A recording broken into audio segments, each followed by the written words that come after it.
Hello friends, आज हम लेकर के आए हैं आप लोगों के लिए एक अच्छा 12 गृह विज्ञान के महत्वपूर्ण प्रश्नों को करवा रहे हैं।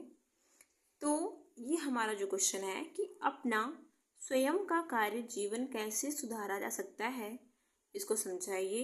या फिर आपसे क्वेश्चन इस तरीके से पूछ लिया जाए कि किसी प्रकार की कार्य, व्यवसाय अथवा जीविका का चुनाव करते समय किन बातों को ध्यान में रखना चाहिए। ये जो क्वेश्चन है वह 2024 के सेट में पूछा गया है, तो हम लोग इसको एक बार देख लेंगे। तो आपका हेडिंग रहेगा कि अपना स्वयं का कार्य जीवन सुधारना। तो इसमें है कि किसी भी संगठन के लिए अपने कर्मचारी के संपूर्ण जीवन कार्य में सुधार लाना निर्णायक होता है। फिर भी हर कर्मचारी के लिए यह अत्यावश्यक है कि वह कर्तव्यनिष्ठ व ईमानदारी के साथ अपना कार्य जीवन सुधारे, जिससे उसे नौकरी से संतुष्टि की प्राप्ति हो तथा उत्पादन की गुणवत्ता एवं मात्रा में वृद्धि हो।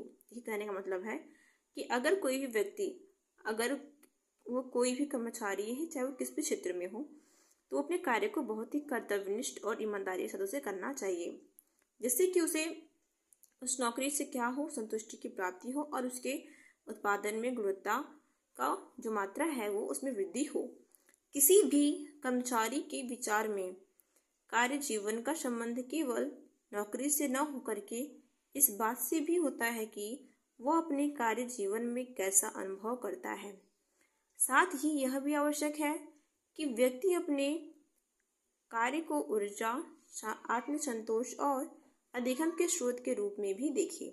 यानी कहने का मतलब ये है कि जो भी व्यक्ति कर्मचारी है, कर्मचारी के विचार ये कार्य जीवन का संबंध केवल नौकरी से न होकर इस बात पर भी होना चाहिए कि वह अपने कार्य जीवन से कैसा अनुभव करता है। देखिए, इसका मतलब ये है कि ये नहीं है कि अगर आप किसी भी जगह अगर आप काम कर रहे हैं तो आपका बस संबंध बस नौकरी से ही हो, बल्कि आपको इस बात का भी ध्यान रखना चाहिए कि जो भी हम कार्य कर रहे हैं उसका हमारे जीवन में क्या अनुभव हुआ।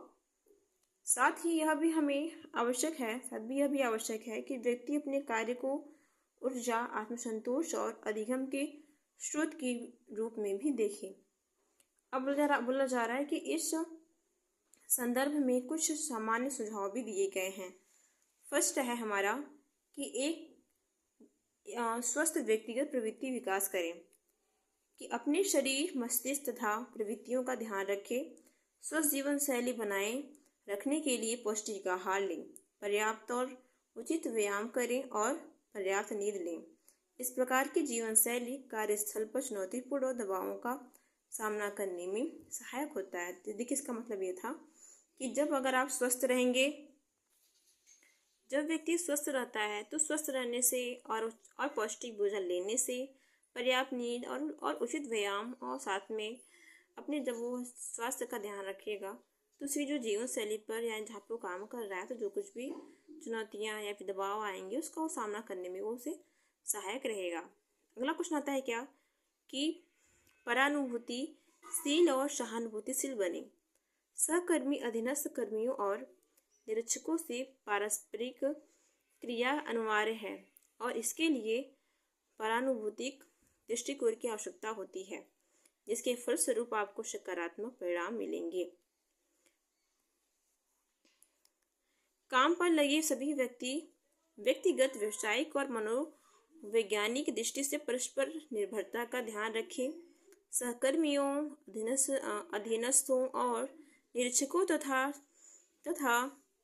सकारात्मक अद्वितीय व्यवहार तथा पारस्परिक क्रिया सभी मिलकर आपसी सद्भाव पैदा करेंगे। जो लोग एक दूसरे को मदद करते हैं अधिक आत्मसंतोष और लाभ प्राप्त करते हैं। साथ ही किसी भी व्यक्ति की आवश्यकताओं की पूर्ति में भी मदद करते हैं। कार्यों को सफलतापूर्वक पूर्ण करने और जीविका के विकास के लिए अच्छा संप्रेषक और अंतर्व्यक्तिक कौशल का ज्ञान होना भी आवश्यक होता है।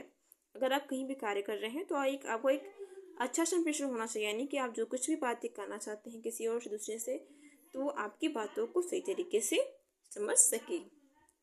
अगला है कि पूरा समय संगठन के प्रति निष्ठा और वचनबद्धता बनाए रखना और व्यावसायिक रूप से नीति परक होना भी महत्वपूर्ण होता है और साझेदारी और को प्रोत्साहन दें और दल के सदस्य के रूप में भी आप कार्य करें। यानी कि जो कुछ भी आपकी साझेदारी हो रही है उसको भी आप क्या करें, उसमें प्रोत्साहन भी साथ में जो भी दल के जो और अन्य सदस्य हैं अब उसके रूप में भी आप कार्य कर सकते हैं। जो लोग इस प्रकार एक दूसरे की मदद करते हैं अधिक आत्मसंतोष और लाभ का अनुभव करते हैं। दूसरों के साथ पारस्परिक क्रियाएं आपकी आपसी लाभ देने वाली होनी चाहिए। दूसरे के साथ मिलकर काम करें और उनके योगदान तथा उपलब्धियों के लिए भी सम्मान और मान्यता भी दें। यानी कि जब आप कहीं भी काम कर रहे हो तो जो आपके साथ जो अन्य कर्मचारी हों तो उनके साथ आपका जो संबंध होना चाहिए वो प्रेम पूर्वक होना चाहिए, साथ में आपको मिलजुल कर कार्य करना चाहिए। तो इससे क्या होता है कि उनका जो आपके प्रति जो नज़रिया होता है वो उसमें बदलाव आता है। फिर परिस्थितियों के लिए प्रति संवेदी होने से समझदारी है, न कि प्रतिक्रियाशील होने से। उदाहरण के लिए मान लीजिए कि यदि काम पर अपने वरिष्ठ से फटकार मिले, उचित होगा कि स्थिति की वास्तविकता को परख कर और शांति से उसका उत्तर दें, बजाय इसके कि भावावेश में आकर तर्क वितर्क करने लगे। यदि वरिष्ठ की फटकार उचित है तो वो व्यक्ति को सुधार के उपाय करने चाहिए और आवश्यक हो तो क्षमा मांग लेनी चाहिए। देखिए, कहने का मतलब ये है कि अगर आप कोई भी ऐसी परिस्थिति आ गई कि कोई भी या फिर आपसे छोटा कर्मचारी है, उससे कोई गलती हो गई या फिर कुछ भी ऐसा होता है, अगर वो गलती किया हुआ है तो आप उसको उसके सामने उसको डांटिए मत, सबके सामने उसको डांटिए मत, बल्कि उसको शांतिपूर्वक माहौल से शांति से उससे बात करिए। अगर मान लीजिए अगर कोई आपसे बड़ा अगर आपको कोई डांटा है या फिर आपकी गलती खुद है, अगर कोई आपसे बड़ा अगर कोई किया है आपको डांटा है फिर आपकी कमियों को बता रहा है तो वहाँ पर आप उनसे तर्क वितर्क न करें, बल्कि उनसे क्या करें कि आपकी जो गलती है आप उसका सुधार करें या फिर आप उनसे क्षमा मांग लेंगे। तो इससे क्या होगा कि जो परिस्थितियाँ हैं जो बिगड़ रही हैं वो आपकी बन जाएंगी। कार्यक्षेत्र में लचीलापन, अनुकूलनशीलता और समस्या समाधान वृत्तियों और कौशल आवश्यक मुख्य योगदान है, चाहे आपका स्वयं का व्यवसाय है या फिर आप दूसरे के लिए काम कर रहे हैं। आप एक अच्छे नागरिक बने और अपने आसपास के समुदाय में सकारात्मक को विकास करें, यानी कि आपको एक अच्छा नागरिक बनना है इससे आपके आसपास जो समुदाय है उसमें आपको क्या करना है, पॉजिटिविटी आपको फैलाना पड़ेगा। जो लोग इन सुझावों को अपनाते हैं अपने जैसे सोच वाले लोगों को आकर्षित करते हैं। सब मिलकर लोगों का एक समुदाय बन सकता है जो सबकी आवश्यकताओं को पूरा करने में मदद करते हुए अपना कार्य भी पूरा करने का प्रयास करते हैं। काम की संतुष्टि के लिए अपने संगठन के अंदर एक अच्छा नागरिक बनिए, दूसरे को अपनी उपलब्धियों के लिए सम्मानित कीजिए और उत्तरदायी परिवर्तन लाने के लिए दूसरों के साथ मिलकर आप काम भी कीजिए। अगला हमारी हेडिंग है जीवन के अनुभवों से सीखिए, यानी कार्य की संतुष्टियों का संबंध दिन प्रतिदिन की चुनौतियों, दबाव तथा विचलित कार्य करने वाली परिस्थितियों को स्वीकार करने और उन्हें जीवन को अनुभव में बदलने से है।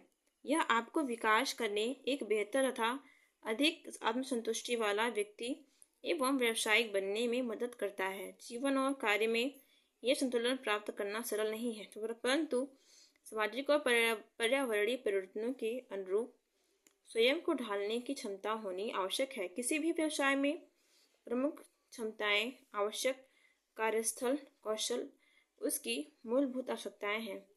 इन्हें विद्यालयों तथा महाविद्यालयों में शैक्षिक पाठों को तरह नहीं पढ़ाया जा सकता है, परंतु ये व्यक्ति को सक्षम बनाने में आवश्यक होता है और व्यक्ति के जीवन के विकास के साथ साथ उन्हें प्राप्त करने और प्रखर बनाना आवश्यक होता है।